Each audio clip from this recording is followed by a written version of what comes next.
Let's go! Qatar is on its way. Welcome everybody to the F1.5 EU Championship. Welcome to round 9 of 14.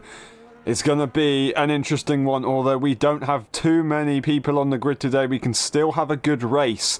We've got the three championship contenders, and Barrel returns. Tom Robb will be as a reserve driver, starting at the back of the pack. Welcome back to LSI Barrel since the Australian Grand Prix. They DNF'd in that race. They did get a 5th place finish in Zandvoort, so 10 points to their championship. Let's see what they can do. They were doing pretty well in that race as well. And I think in Austria they were racing there as well, and it was looking really good between the two Ferraris. So hopefully Barrel can bring it back up. It's good to see them back on track once again. We've currently got Verf currently on top. They weren't on top back in Hungary. They lost their pole position streak. 8 pole positions in a row was absolutely incredible. 9 in their career. It was stopped by Frantic, who isn't here today. Frantic did retire from that race, ended up in the commentary box in the end. But that was, yeah, an interesting one. A tough one for Verf. His home Grand Prix where he lost out on pole, and then he lost another battle for the victory to Jericho Willis, who's now on 3 Grand Prix wins in a row, on absolutely phenomenal form right now, running away with it, 36 points in the lead of the championship, and Verf is still trying to claw his way back ahead of Terence. He's 3 points behind. He was 4 points behind at Hungary, only gained 1 point in the end because Terence went and got the fastest lap of the Grand Prix and finished P3. Verf gave it all he could, but it just wasn't quite there for the top step in the end, as Jericho Willis planned it to perfection, forcing the Hungarian driver to go full send, and it went a little bit too full send. That's 3.5 tenths on top of their lap time, so we're going to be very happy with that one. At 21.048, almost in the 20s. That's what they're looking to try and do for the top time. 7 minutes on the clock. We've got plenty of time to get that done. Jericho Willis is going to give it a shot. He had some good data as well. Both Verf and Jericho had some good data from yesterday's race, so they will be good to go today. Terence is going to have to try and hold on behind Barrel as well. Tom is going to try and bring his good form from yesterday and have a little bit more fortune. Was in a brilliant position to get a P4 in that race, but it didn't work out and it didn't come about. They didn't have a time penalty either, so they were really doing quite well. Hopefully we can see them do well once again. We've got Jericho trying to fight here for the pole position over their rival. Could they get their first pole position of the season? That would be pretty epic indeed. So Yellow's Verf is just slowing down at the moment. We go on board with the American into the hairpin. Nice and tidy on the brakes, I want to say. It was a little bit of a lock, but it was a kind of tactical lock there. Nice bit of rotation as they slid the car through. Trying to get a late apex to get back on that throttle once again. Bit of a delay. And then on the ERS just for a moment, and then you turn it back off. Fast left-hander, absolutely brutal to get through there. We go to turn 12, 13 and 14. The triple right-hander. As you try and keep it flat, the tyres can get pretty old later on, especially when the car's heavy. It can be quite difficult. You've got to really be careful with the car in these corners. Not in qualifying, you can go full send. Once again, full send, 7th gear at the penultimate corner and into the final one. Here we go. Once again, late apex and on the throttle. A bit too much rotation on the inside curve. DRS available. They're going to improve, but they're not going to be able to get anywhere near. I say anywhere near. Almost 5 tenths away. I say that, no, 4 tenths away from his rival. Jericho had that big snap of oversteer on that final corner. Probably lost him a tenth, maybe 2. So still, I think Verf would have been on top, but he knows that there is more lap time in him. He can find it, just needs to keep it tidy. He's got 5 minutes on the clock, another run to get the job done. Will we see Jericho get a final run in and absolutely perfect it? Will we see Verf go once again and be the qualifying machine that they have been so far? Can they get some fortune in the race as well? They're going to be hoping for that, that is for sure.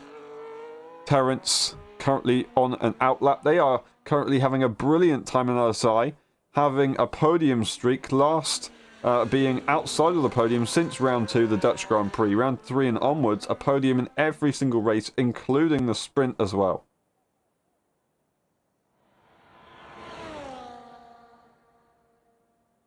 Six podiums in a row. He does say that it's a bit frustrating because there's less people on the grid, but you've got to be in it to score the points. So he shouldn't be taking anything away from himself from that one, as they will start the lap here in Qatar. Once again, they've currently got 22.1. They need to find a fair bit if they want to try and catch up to the cars in front. About half a second. No, not that. About, I want to say 7-ish tenths to try and get ahead of Jericho Willis. And then even more so to try and get ahead almost a second. They would, sorry, no, not almost a second, over a second to try and get to Verf, which isn't going to be easy. Not impossible around a circuit that has a lot of track evolution, but it's not going to be easy at all. On the throttle out of second gear into third quickly. Once again, late apex as you look for a lot around Qatar. You need to try and find the grip, find the exit power, and find the run down the little straights that you get throughout the circuit.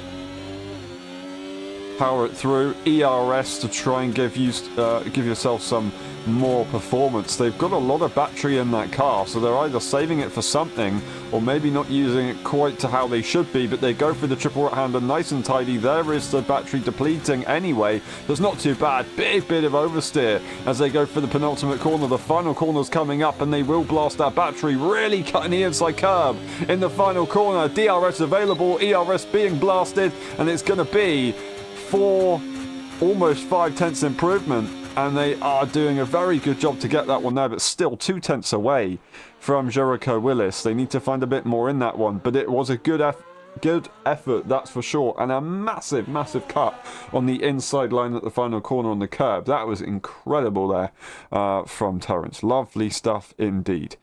Currently the only car out on track.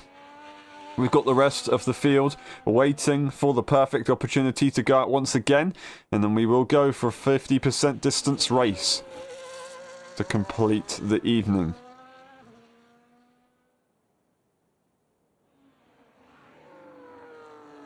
We were supposed to see another driver join us on the grid for the first time ever, but unfortunately didn't make it in time, so hopefully we can get them in for the next race. We can continue to work on building the F1.5 grids, and in turn that would help us build the F1 grids. It is a shame. It is late in the game and we cannot really expect too much because of the late game phase, and we just have to power through and wait for F1 2025.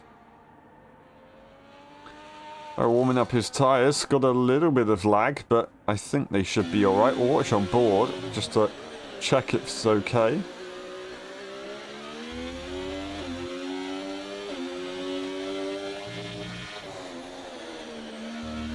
Doesn't seem too bad at all. Just gonna have to keep an eye on it, that's for sure.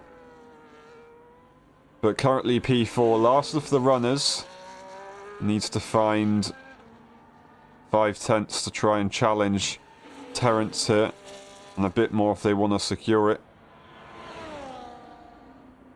as they make their return after having some time away. Still in the Ferrari car as well. They will be the first car to complete their final lap. Then it'll be Verf, then it'll be Jericho Willis, and then Terence isn't going to be going out again, so they will stay in the pit lane. And that will be qualifying over for the Haas driver. There's the Ferrari going down the start-finish straight to start their final lap of the evening. 30 seconds on the clock. Late apex as they look for it. Gear 5 to keep the revs up into the left-hander, braking a tiny little bit. And back on the power, keeping it to the right, over to the left. And then open up the corner on the left-hand side. Little bit of a braking moment, if not just a lift. Trying to bleed the steering in on the second right-hander. Then we get to the hairpin on the exit, trying to find that grip to really power it through. You want to be nice and aggressive, but it's just whether the tyres let you do it. Late apex as we go through the right-hander into the left, and the next right-hander once again Can't quite remember the corner numbers. But this is a tricky one, as you just see the front end be lost a little bit. A massive snap of oversteer there, or understeer I should say, for Barrel. They managed to navigate it quite nicely. 12, 13 and 14 coming up. Keeping it together, keeping it tidy, not going over track limits just by tiny margins. Oh my days, and they've done it. Unfortunately, in the final moments, they've invalidated. Looks like they're going to complete the lap anyway and see what it would have been. DRS, ERS available. What would they have done? It would have been a 21.591. It would have been enough to get ahead of Terence, but unfortunately, just that little moment is not going to help. It's going to be an invalidation here for Verth. Will Jericho Willis find enough in the final sector to make it their first pole position of the season and take it away from Verth, who's been the star of the show in the first session of every event? What's it going to be here for Jericho Willis across the line? Oh, and he's just missed out, I think. Just missed out in the end. P2 once again. It's another front row lockout between Verth and Jericho Willis. Absolutely incredible. They gave it their best shot in the end. That is the grid. Verth takes pole position, Jericho Willis in P2 and Terence in P3. And then we'll go through the race director. We'll be back in a bit for the race. We'll see you in a second.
Ready?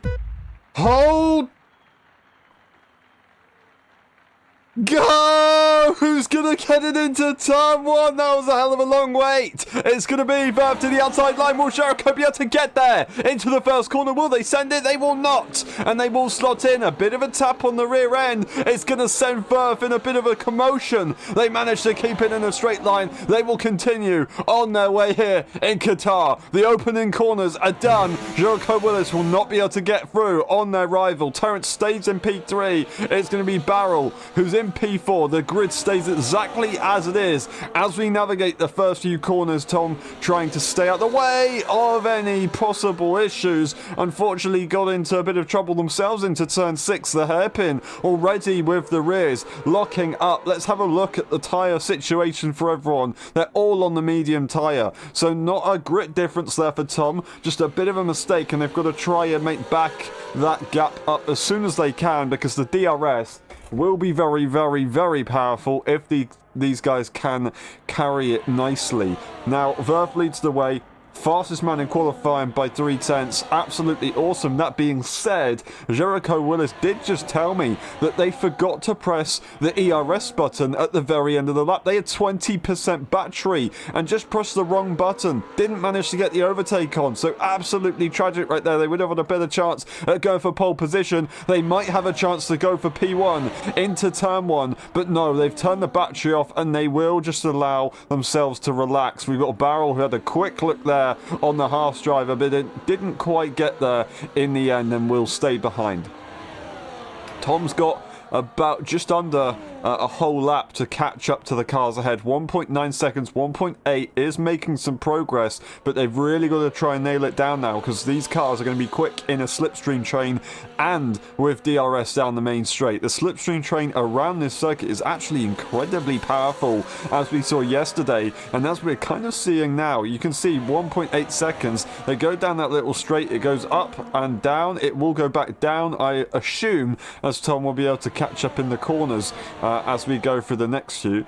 Going through turn 10, 11 and into 12 very shortly. As you can see, 1.8 seconds, 1.7. Are they going to get it to 1.6? No, this is where it gets very, very flat out, very fast, and that's going to be very, very difficult to actually make any progress. We've got Terence, who's 6/10 behind the current P2 sitter. 7/10 now, half a second away is Verf and Jericho Willis.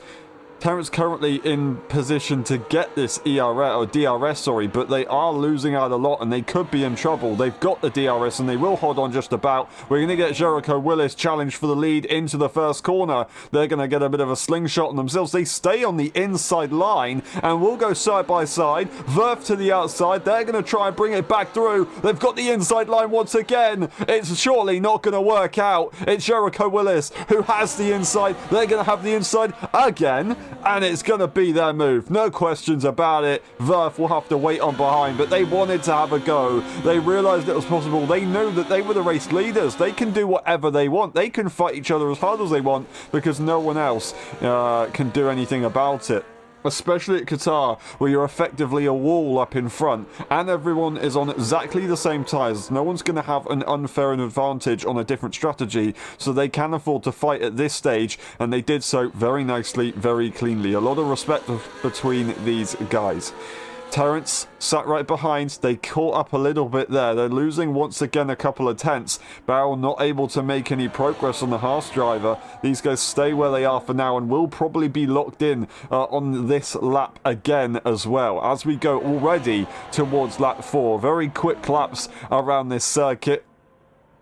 Even though they're not actually that quick in length, 1 minute 25-ish, it's still fairly fast. 24, 25 right there from Terence. We're not going to see a switch. We are going to see a switch from Barrel, though, who's going for the attack and forces Terence to the inside line. Oh, almost contact as the Ferrari is finding an opportunity on this Sauber. The Sauber wants to have a go once again. Terence is going to be attacked. It's going to be Jericho Willis with an opportunity to break away, and Verf has somehow managed to find themselves staying in P2. A brilliant opportunity spotted by Barrel. It really didn't work out, though, as Terence was trying to make sure he didn't lose the position whilst going for the attack on Verf. That was exactly the right thing for him to do. Verf somehow stays in P2. Looked like they were going to go down to P4. Absolutely incredible what we've just seen right there. A brilliant opportunity for many of the drivers. Now brings Tom Robb back into this race as the fighting slowed down the pack a little bit.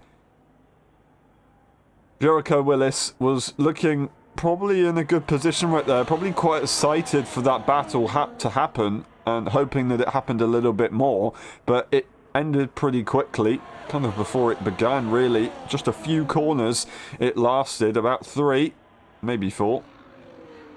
And they will stay as they are, but once again we'll go down to turn 1, and Verf's maybe going to have a bit of a second thought of actually turning the battery off and waiting behind. They don't want to wait behind anymore and get any more problems. They'll go for the move into the first corner and not allow Terence to have a go. That would have been pretty frustrating for them again if they had to defend 2 times in a row. You just deplete your battery. So right now Verf's best of course of action is to overtake, be the one that controls the pace, save the battery up in front, and everybody else has to obey unless they don't save the battery and they just try and lead the pace themselves. It just does allow you to relax a little bit. That being said, if Terence, Barrel and Tom are able to get super close to the back of Jericho Willis, and Jericho Willis is pressured into making a move, then all of a sudden you can find yourself losing not 1 but 2, maybe 3 or 4 positions.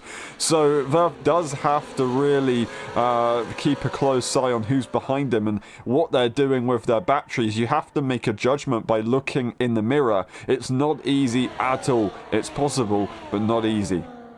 36 points behind is Terence.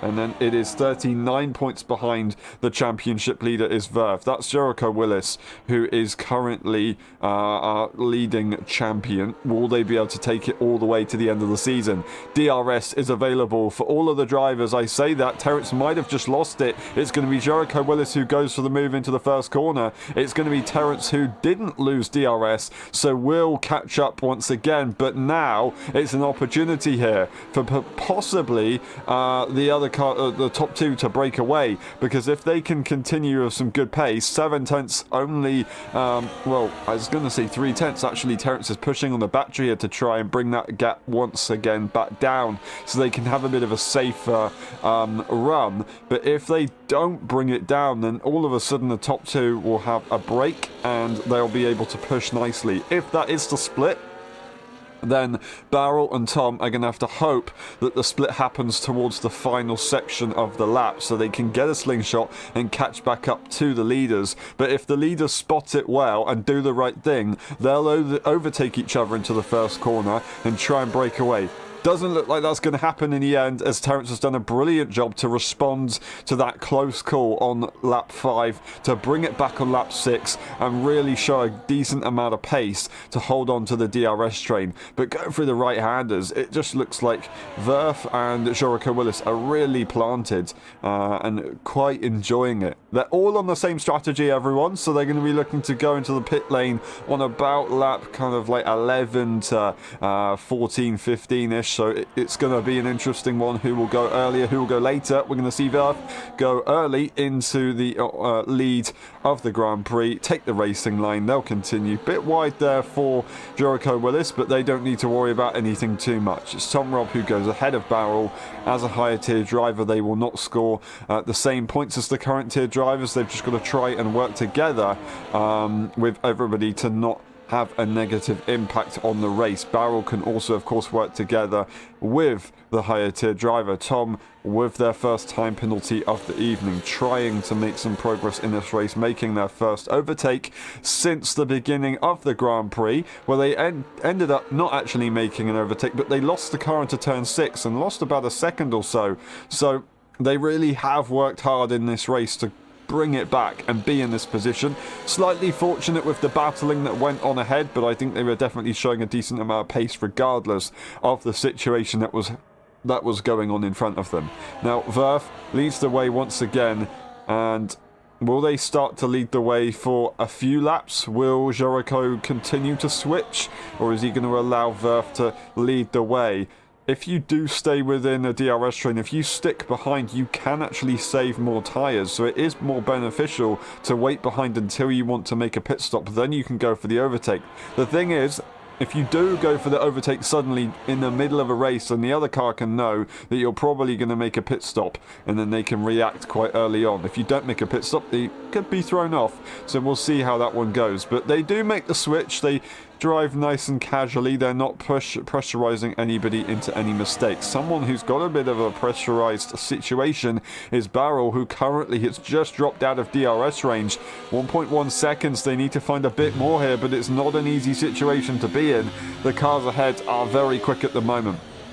They do have this middle part of the lap to try and catch back up, and they are on the edge of DRS range. Let's hope that they can get back in for racing. It would be brilliant to see them stay in this battle. A big snap of oversteer on the exit isn't going to help them. However, they do have a bit of a run. They seem to have some decent straight line speed. It's just the grip isn't quite there. 8 tenths as they do catch up a little bit. Tom was having to save on the battery. That allowed a bit of breathing room there for Barrel. But as we go through the fast right-handers, all of a sudden the gap is brought up once again.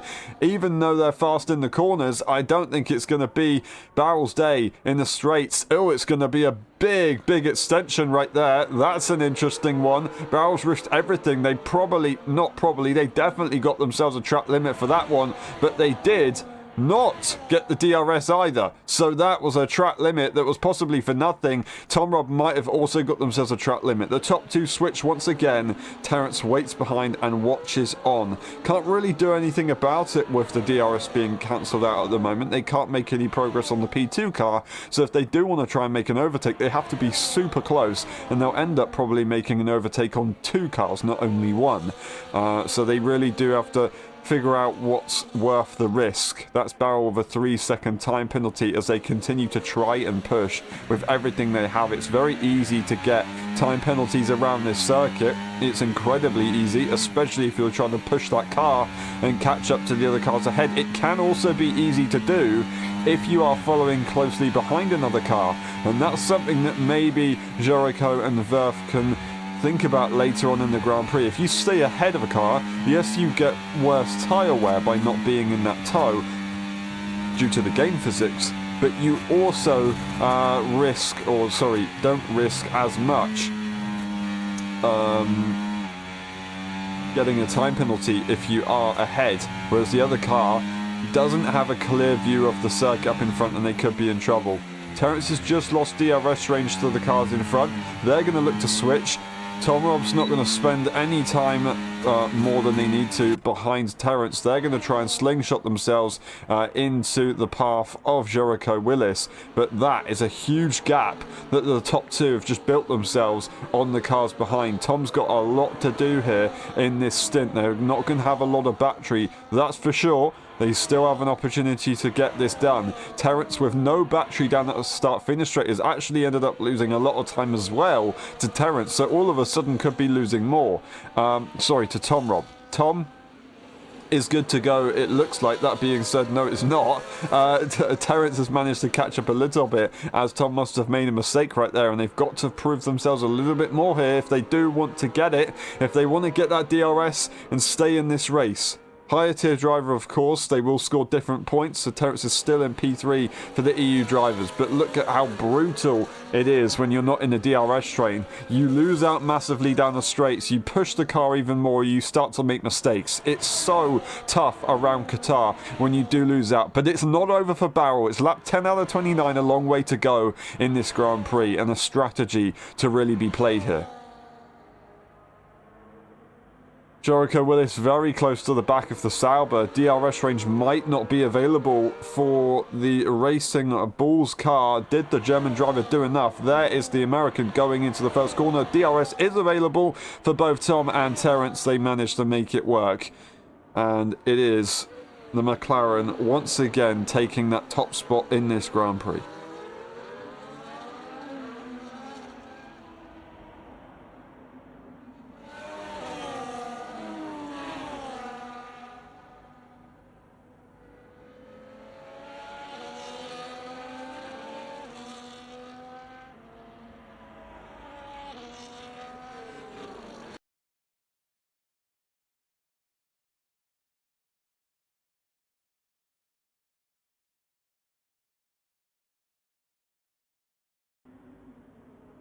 Alrighty. Now, something that we didn't have to worry about yesterday was fuel. Now, I bring this up because fuel was an interesting topic of races in Qatar over the past few years since it was introduced in the 23 game. But we haven't seen any fuel issues yesterday, and I don't know if we're going to see any fuel issues today. Possible that drivers will be saving fuel already, as we see a pit stop fairly early on from Jericho.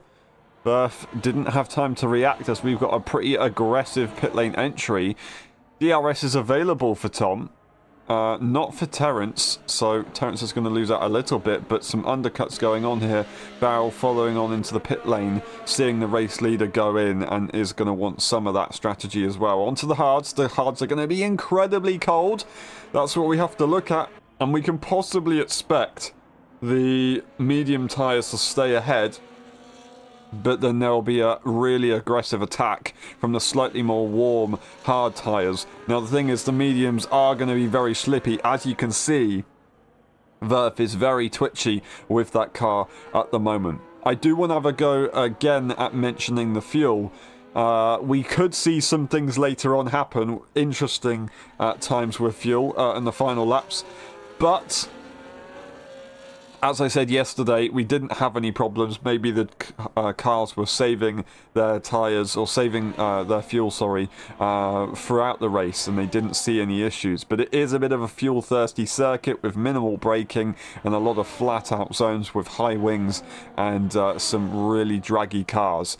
Surely, we're going to see Verf go into the pit lane at this point. Unless they want some real difference on the tyres, I don't think there is any reason to not go into the pit lane. It's going to be Tom into the pit lane as well. Terence will follow on. Everyone is making their pit stops, and it's all about this man's outlap. What can Jericho Willis do? Barrel should have a decent lap as well. 7 seconds behind the rest of the field, however. That's an interesting one. Terence goes into the pit lane, into the later pit slot. Verf will come out, is actually in the latest pit stop slot out of everyone. And I don't know if we're going to see them into the lead of the Grand Prix by the first corner. But once again, as I said, they're going to be in a very warm tyre window, at least compared to the other cars. You still need another lap or so to warm the tyres to perfection. But at the moment, they still have an advantage. You are able to react quite nicely, though, if you are someone who pits a lap later, because the tyres are slightly less warm. Track position is still available here for Verf. And realistically, Jericho Willis isn't going to be able to make that move until they get to the start-finish straight. And by that time, Verf isn't going to be losing that much time at all. And they'll sit behind Jericho Willis on the next lap, warm their tyres up nicely, and be good to go. The tyres are going to be nice and warmed as Jericho follows behind the Sauber. But now they're on 1 lap older tyres, and they haven't really gained much time at all. Barrel in exactly the same position, so it does seem to be that the overcut can work quite nicely around Qatar. Definitely to an extent. We did see a few cars, maybe I think was it Tom and Peanuts, get a 1 second undercut, but then some cars managed to make the overcut work as well. So it's a really interesting one, and we're going to see the overtake here from Jericho Willis. It would be a waste not to go for the move into the first corner here. They want to try and make it work. Maybe their tyres are in optimal conditions right now with the temperatures, and they can try and break away in the clean air. We'll watch on board and see what those tyres can do, but I really do think Verf is going to be absolutely fine. Have no worries at all. 1 lap difference isn't going to matter too much. You can see the McLaren driver trying to save battery in various places on the circuit, so they've kind of given up on trying to go for the outright pace on the undercut, and they are just going to accept it for what it is and maybe save a little bit more to try and fight later on in the Grand Prix for the victory, of course.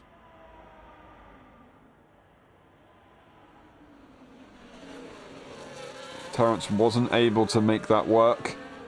The top 2 managed to start finding opportunities to break away. Of course, it was an early pit stop from Jericho. Verf managed to break away from Tom as well. Tom has managed to find a bit of a gap later to get back in to this race, of course, because Jericho Willis did that undercut and didn't quite get out ahead because of the cold tyres. It really put a car in between Tom and Verf. That's what allowed them to get back into this strain. Not quite so fortunate was Terence, but we are still going to get a top 3 battle. We're going to get a fastest lap from Tom. In the meantime, we're going to get Verf into the lead of the Grand Prix. A time penalty on the board for Tom. He's hoping to try and make a move, and maybe a big bit of contact right there. That's going to lose him a lot of time. Hopefully they haven't got any damage. I was going to say hopefully they can make a move and then have a minimal impact in this race, maybe even break away if they were able to find the clean air, but unfortunately not going to happen if that's the case. Of course, they got a 3-second time penalty, so they really do need to get ahead and try and break away from the pack. But if that's not the case, and they make another bit of contact like that, they could be a little bit less fortunate as they were just then, and a bit of the front wing could be lost. Just misjudging what the car was doing up in front, it looked like, just getting maybe on the throttle a little bit too early, and luckily Jericho Willis was not affected, at least significantly. Now 6/10 behind is Tom. They're going to be absolutely fine. I think around the this circuit we've got some big issues with the deception of the camera. It makes everything feel a lot further away than it actually is as you're going through the fast right-handers or the fast high-speed corners. However, when you're closer into the hairpin, for example, everything looks a lot closer than it actually is compared to on other parts of the circuit. There's an overtake, there's Jericho Willis, and there is P1 for the McLaren driver. Lap 16 out of 29, we are past the halfway mark and some. Let's see what these guys can do. 29 laps of the Grand Prix is the total. It's going to be a long old one. Still getting some good racing, still getting some good anticipation to see who's going to take victory here in Qatar. Will Verf make it work this time, losing out in their home race? Now, last time they lost out in the home race and finished P2, they managed to win the next Grand Prix, which was the British Grand Prix. We've already passed the British Grand Prix. Verf should have been probably on contention to win that one. They were looking very comfortable, but unfortunately for them, they had some very, very difficult times with the safety car and was disqualified from the Grand Prix. This is a different case, and they're going to try and make it work. Safety cars are going to be very unlikely around this circuit. Not only do we have less cars on track, but the walls are so far away. Even if a car did crash, I don't think we would see any changes. Verf is going to be in a position to make a move. I think Tom is also going to maybe have a look, if they can. If the cars are going to go slowly down the straight, I don't quite know, but maybe they will just have to wait. They will wait behind this time. Verf goes to P1, takes the racing line. They continue the top 2. At this stage of the Grand Prix, if Verf was to win this race, they would retake P2 in the championship and gain 4 points on Jericho Willis. If Jericho Willis wins this race and Verf finishes P2, if the fastest lap doesn't go to Terence, then Verf will still be ahead of Terence by 1 point and retake that P2 in the championship. However, I say that, sorry, no, that wouldn't be the case. If Verf finishes P2 and Terence finishes P3 for the EU drivers, then Terence will still be ahead of Verf in the championship. Will Terence go for the fastest lap attempt? I think Barrel might be able to give that a shot at this stage, having a pretty tough time. We've currently got a 24.422 from Verf being the fastest lap time for the EU drivers, a .383 from Tom Robb for the overall team. Verf takes that away immediately.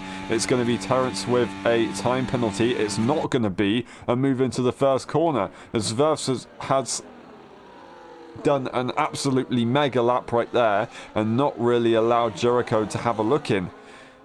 both the only cars that don't have any time penalties. Jericho seems to be having a bit of an issue, a bit of a struggle. As you can see, Tom's trying to look left and right here to maybe force a mistake, try and find a way through on Jericho Willis. But it's not quite so simple. They just have to wait behind at the moment. Maybe Jericho is saving. It would explain the difference in pace all of a sudden, but Verf has really picked it up and started to push a little bit more with that fastest lap as well. But they just look very comfortable in the car at this stage. They are really pushing quite nicely. They've got a lot of battery as well to spare, which is pretty impressive considering they just went for the fastest lap. So what are they capable of? That's the question. Jericho's managed to find it in the late part of the lap and will be able to have a go into the first corner, and I think Tom might try and have a go as well. Would the double overtake be on the cards for them to try and take the lead of the Grand Prix? No, it will not, as they lose the car on the exit of the final corner. That's the move done. ERS is not great for Jericho, but they still take the lead of the Grand Prix to control the pace. That's a wise move. That's P1 once again. Verf in a comfortable position with the battery and has a lot of control at the moment, even though they don't have track position. It really does seem to be that the momentum that you can carry with the DRS into the first corner at this stage of the Grand Prix does give you an advantage through the second and third corner, and you can break away until you get to the fourth corner. But I don't know how different that will be as we get onto the final few laps, because we'll have a few cars really burning the battery, and that will make things very, very complicated. Would you be able to catch up to the car ahead so easily? Well, the thing is, the car behind also with the DRS will be using more battery as well, so it's all a little bit relative. It's all very complicated. It's all a bit unknown. It's exciting. It's something that we've got to think about later on. We're on lap 19 out of 29. Coming to the final third of the Grand Prix. That's another time penalty there for Tom Robb, making another mistake in the penultimate corner. Easily done. DRS available. Tom is a lot closer this time. But they're not going to be pressurizing for a move. It's going to be Verf on the attack. Once again, using the energy to try and stay with Jericho Willis to try and make this train work even better. And Terence can't really find an answer, and you can't blame him. 6 seconds away. That's just the way it goes around Qatar. If you're in a DRS train, there's nothing you can do. It's impossible to do anything about it. Barrel has been suffering with that for a little bit longer as well. 15 seconds behind in the end. They've given it their best shot. They've returned. They're going to have to give it a bit of patience. Last season, having some pretty good results, winning the team's championship with some Axon as well. This man is a champion, but just not quite able to find the opportunity to drive in the early stage of this season. Only when they can or could do. Regardless of the situation, it's good to see the Ferrari once again on track, even if they go over the limits a few too many times so far this race. Verf leads the way, 3/10. About to start lap 21 out of 29.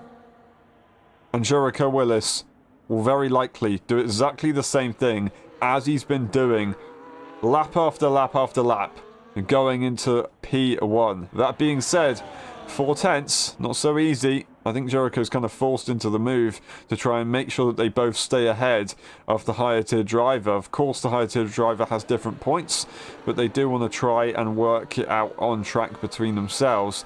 So they're probably just going to try and make sure that is the case so Tom doesn't fight them on the final laps. Tom is just going to have to really think about what happens here, because he doesn't want to get in the way of a championship battle. If he wants to make the move, he has to try and get ahead before the end. Jericho Willis has got pressure. They've got 3 wins in a row, 5 wins this season. I say that, 6 wins this season. No, 5 wins this season. I got it wrong. 5 wins this season, 3 in a row. Can they make it 4? That would be absolutely awesome for their championship situation. Verf has had 2 victories, a DSQ and a DNF.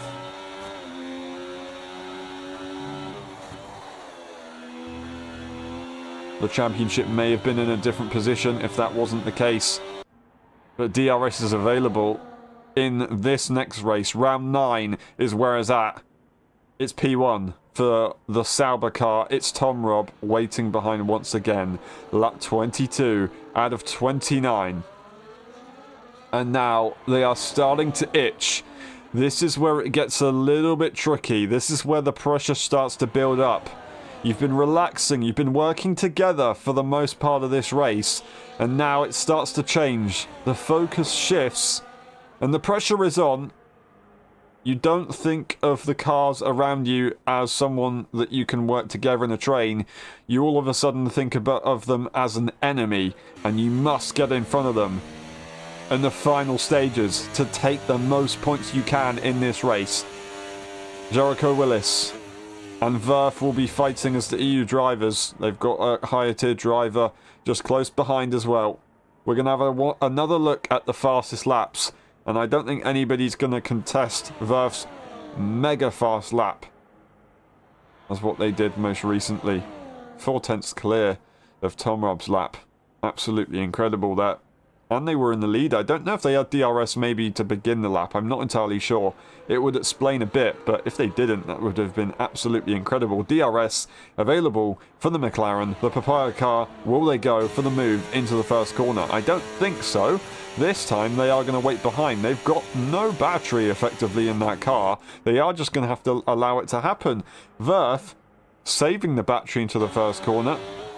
Just allowing Jericho to stay behind. However, they only saved late on. That's why Jericho stayed behind.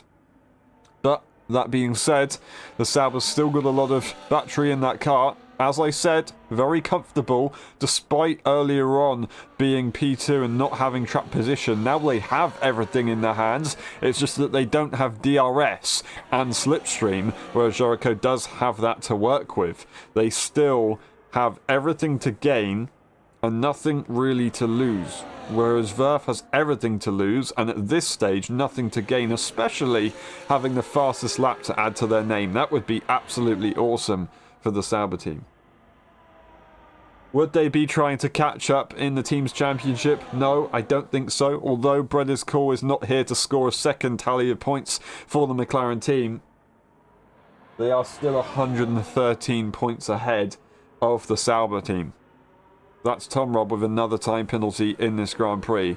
It's Jericho Willis very close to the back of the Sauber, and they're surely going to want to have a look at making a move. Tom with time penalties, currently 12 seconds to their name. It's a difficult situation. It's going to be the inside line here for Jericho Willis.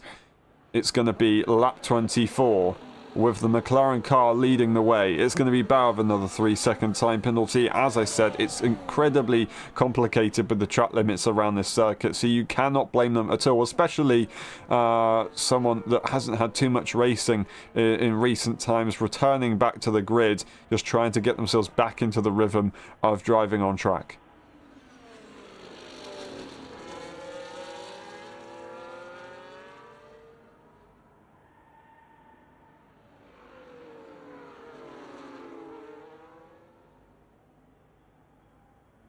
Lap 24 to 29. The closing stages are here.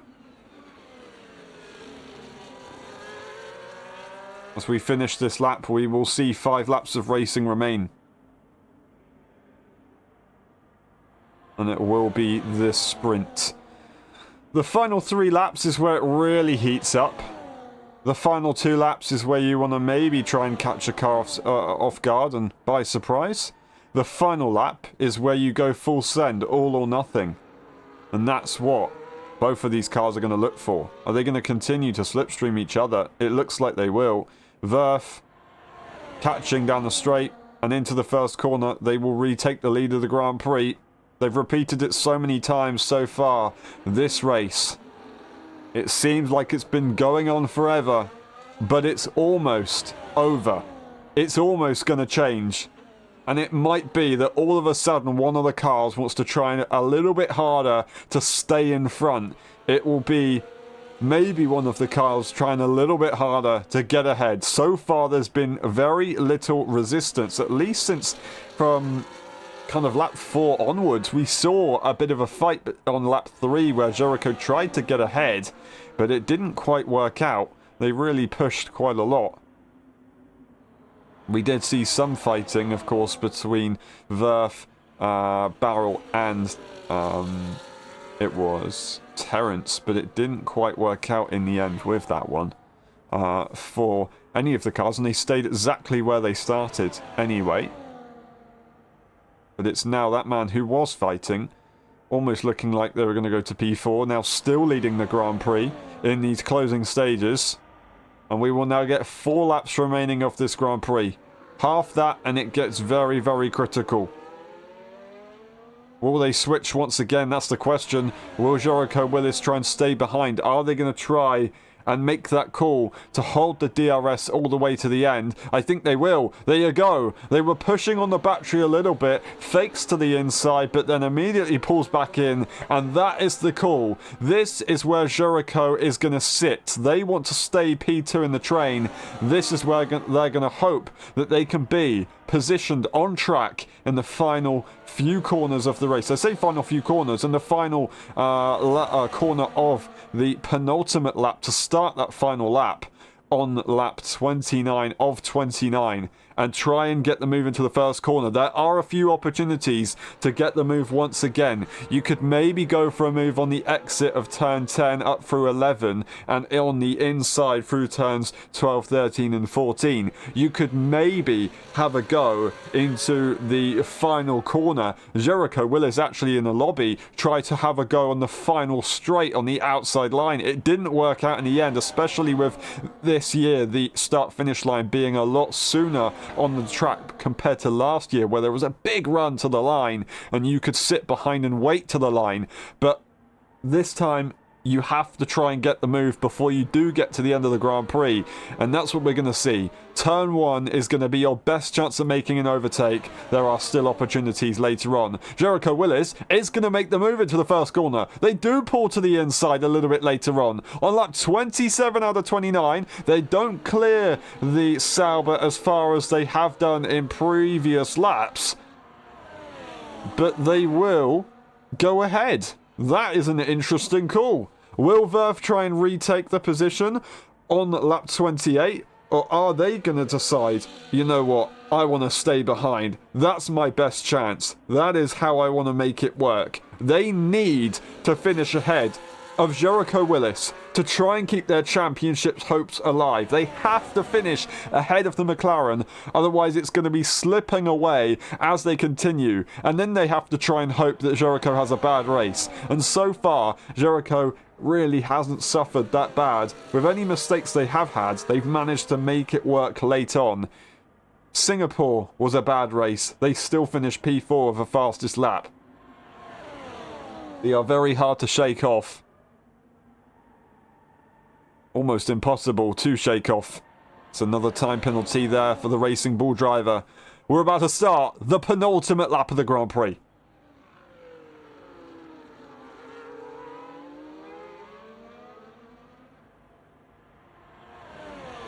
Jericho Willis leads as they start lap 28. The battery is turned off for Verf. Verf will sit in P2. Look to the inside. Maybe there was contact as Verf tried to decide where to go. Jericho Willis turned off the battery as well. That bunched up the pack and caused the cars to go a bit slower. That's maybe what caught out Verf a little bit. But now Verf has made their intention clear, and they're going to be trying to lead, and now you can see what's happening. The battery is turned off in most of the lap, as Jericho knows Verf is not going to bother making a move. They don't want to make a move, so they can afford to turn the battery off to get to 100% as they start the final lap of the Grand Prix. There is no need to risk anything here on lap 28. It's all about the final lap. It is both into the pit lane for Terrence and Barrel to try and make a fastest lap attempt work, but we're going to have to stay on board with the top two.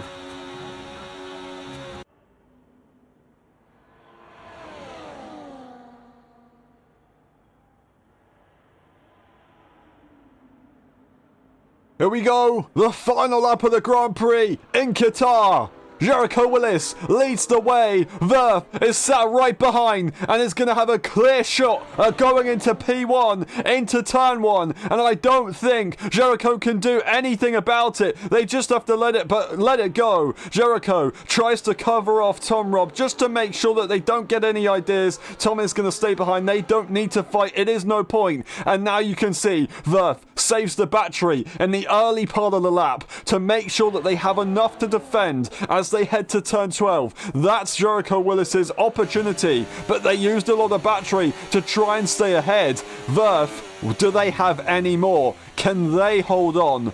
But they are really running out. They are struggling. That is Jericho doing everything they can to prepare themselves for their final opportunity. But will they be able to pull it off? Will they be able to know where to go for the move, where to use the battery, when to use it, when to make it work? Will they make the same mistake as they did in qualifying and miss the button? No, they will not. They will spam the battery, but they're not going to be close enough. And I think Verth has played it to perfection. It was a tall order for the driver from America. I don't think it's going to matter. And once again, after not winning their home Grand Prix, the next race immediately, they will come around the final corner and they're going to win the next one. They win the Qatar Grand Prix and Verth gains 4 points on their championship rival.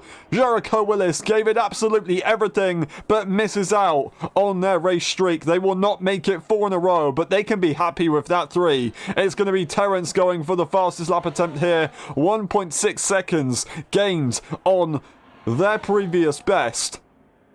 It should be a clear-cut fastest lap from the driver from Hong Kong. Barrel's going to try and take it away as well. Will they have that opportunity? Terence crosses the line and finishes in P3 for the EU drivers. Fastest lap is theirs, 22.6. Barrel looking to try and go even quicker. Will they go purple in the middle sector? They will go purple in the middle sector. 1.8 seconds improving on their previous best. What's it going to look like here? We see the fastest lap. Oh, I don't think they'll be able to do it unless they can find a lot of time here in the final sector. Barrel pushes with everything they can to give it everything they can. Will they get the fastest lap of the Grand Prix? I don't quite know. And they will not in the end. Terence holds on and gets another purple lap in Qatar. In the championship, they've done that many times so far this season. It is paying off quite nicely as they will try and hold on as close as they can to the Hungarian driver. But today, the Hungarian driver will once again reach the top step of the podium here in LSI and really tries to keep their championship hopes alive. Verth takes victory in Qatar. Jericho Willis in P2 and Tom Robb in P3 with Terence in P4 and P5 is Barrel. No DNFs today. Everyone stays in the race. Brilliant stuff. This is the race director. We've got a bit of a long one. And then we go through the pit stops. And we'll be back for the post-race interviews. We'll see you in a bit.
Hello everyone, welcome to the post-race interviews of the Qatar Grand Prix. There was a lot of anticipation in that one.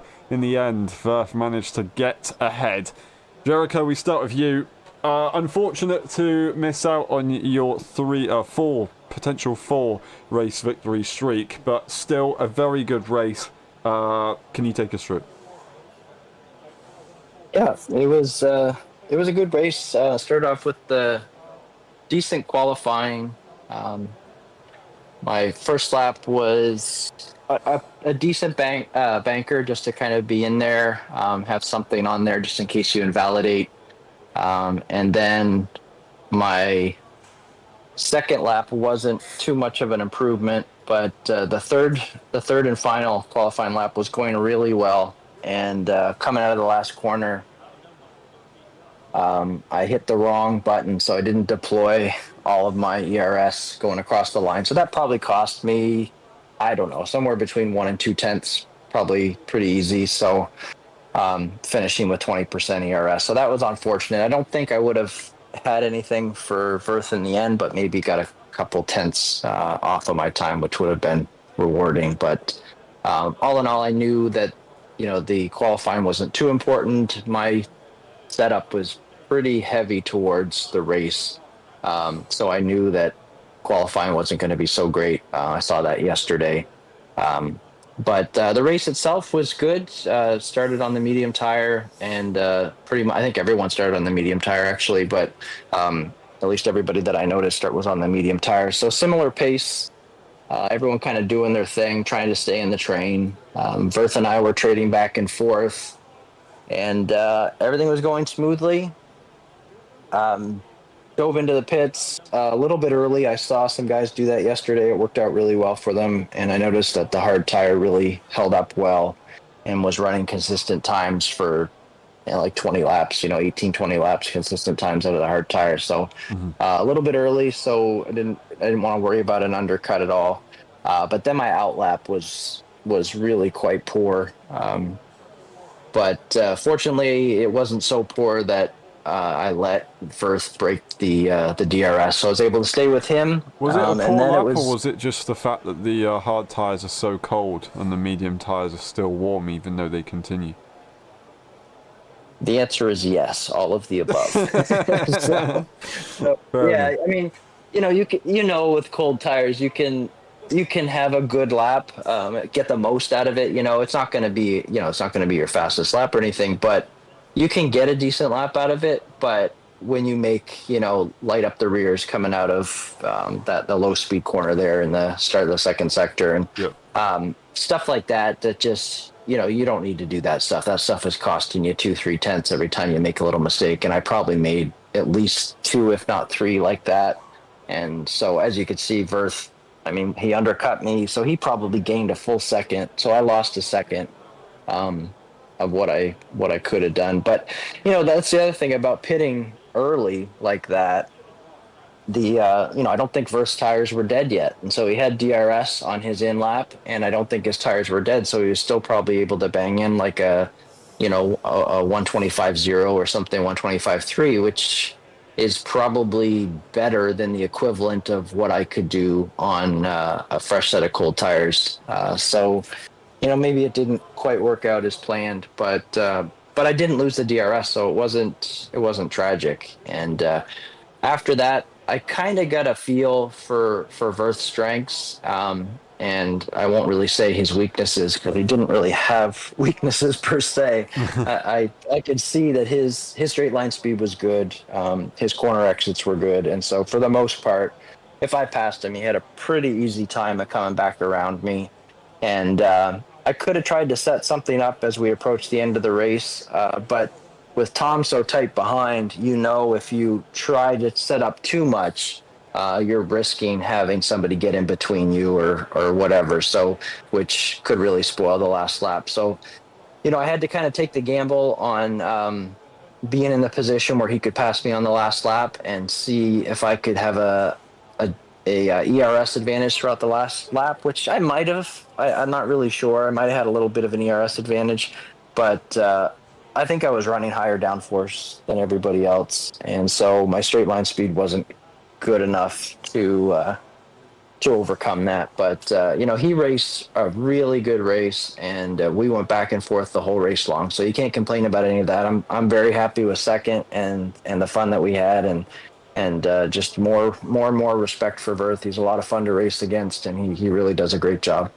Yeah, well said. And I would say, yeah, you got some good data from yesterday, but if you've got your rival in that race as well, getting good data as well, it's not quite such an advantage. But really well done and very well played. You're still the championship leader by well over 30 points. Going into Japan, is that a good circuit for you? Do you like the flow of Suzuka?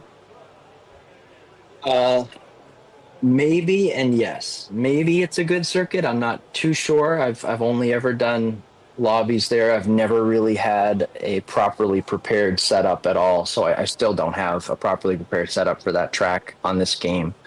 I do like it a lot. I've enjoyed it. So it'll be fun preparing. So that's a bonus right there. Will I be, fast enough to stay with Firth? Only time will tell. Yeah, I will say if you do get a good setup in, it is a phenomenal track. I hope it goes well for you there. Thank you very much, Jericho. Yeah. And well done today. Thank you. And we move on to Terence. Terence, another podium, another fastest lap. It was pretty difficult to stay with the rest of the pack when they were in a DRS train and they broke away. I mean, it's just Qatar. You can't do anything about it. Can you take us through your race? How was the management of the tyres and the fuel? For me, it's still a good race. Because I don't think I can that fast in the qualifying at first. So I don't think there's a disappointment for me. But yeah, it's still some disappointing because I get the track, the exceed track limit. So there's the only things that I dissatisfied myself. I think I do. I'm a people who is so economic on fuel. So maybe that is a good thing for the Earth. But sorry, there's a virtual game, and that's not the reality. But yeah, I don't know why I can do that. But when I add 2 lap extra on fail, it's just come to the finish line with a 1.7 extra. So I don't know why. Maybe if I have another league race in Qatar, I can put it maybe 0.3 extra only.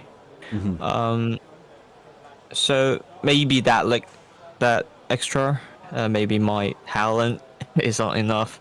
Maybe my setup, maybe the rear downforce is not enough for me to push on those corner. Maybe because of the rear downforce, my rear left is not feeling good. So I lost the train. I think around lap 9 to 10. So it's a very difficult track to manage your tire because I found myself very easy to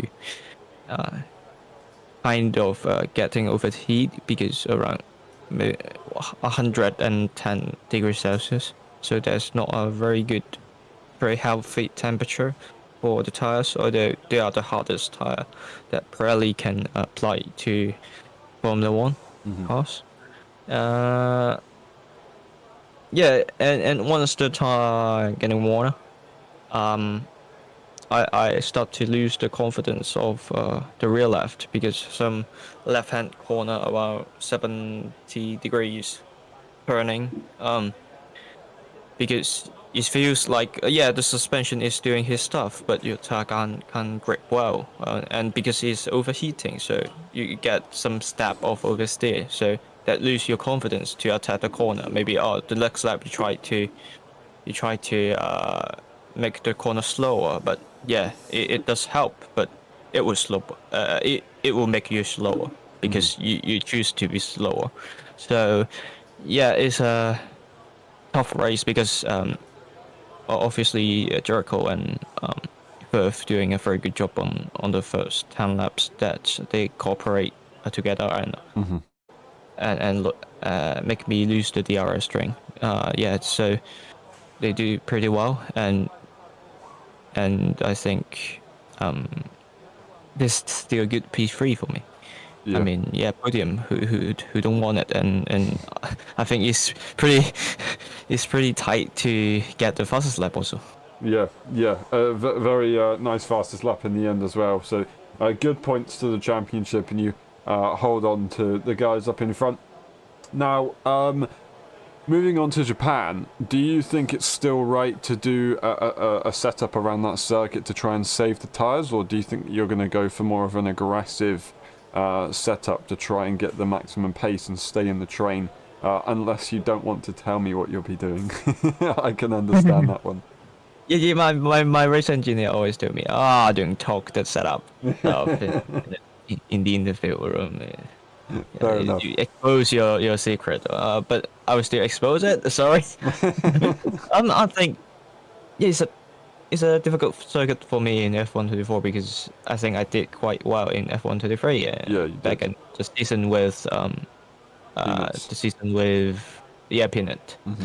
But in F1.24, because the low speed corners kind of very slow, and you get basic grip in medium speed and high speed corners. So yeah, Japan is so much corner, combine everything, combine straight, combine fast corner like 130R, combine medium corners like Zeta 1.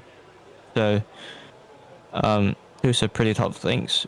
So yeah, I try to set a good front end setup and maybe get a little bit pace as well. To just try to survive in the train, but not drop off. Fair enough. Well, hopefully it goes well for you there, whatever you do with the setup. I can't wait to see it. Thank you very much, Terence. Really well done today. Well done on the fastest lap, and we'll see you next time. Thank you, Aaron. And that's been it for the post-race interviews. That's been it for the Qatar Grand Prix. We will see you next weekend for Japan, Suzuka. Absolutely awesome circuit. I can't wait. We'll see you then. Bye-bye.